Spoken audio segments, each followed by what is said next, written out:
again, this is John down at the USS Cod.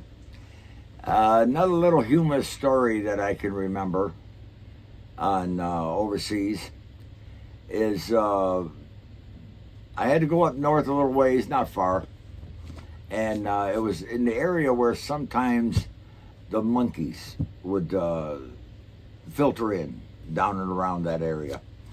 And when you was put on guard duty, we had guard built shacks along the perimeter of the whole compound, and then next to them was berms where all the dirt was dug up and put at little high walls.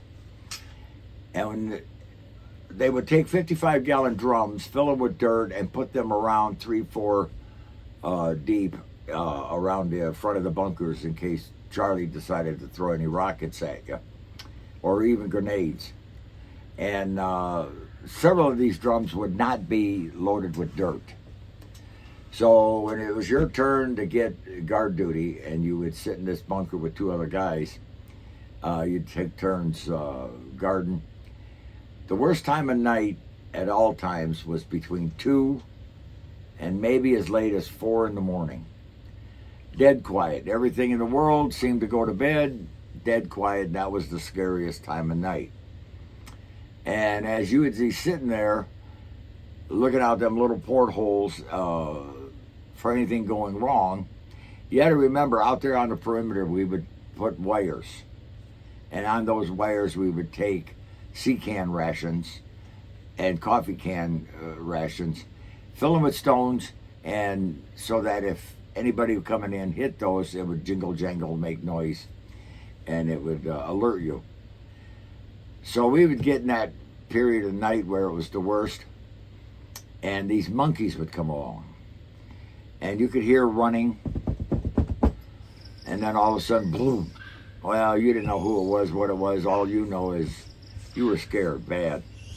And the monkeys would sometimes get dirt balls and other little objects and throw them towards those bunkers, and they would hit these empty 55-gallon drums and make a hell of a racket that late early in the morning, scare you half to death until you found out when the flares would go off. Some would start shooting their M60 machine guns thinking, okay, we're under full-blown attack, which we weren't. And here it would be the monkeys. Anything that wasn't nailed down, they'd grab. If they saw, they would hide by the garbage cans and any kind of food, they'd grab it and run. They weren't that big. They just were mischievous as hell. Pure nuisance. And it made more guys fire their guns and shoot flares and scream down the line that we're in the middle of an attack, and it was generally the monkeys.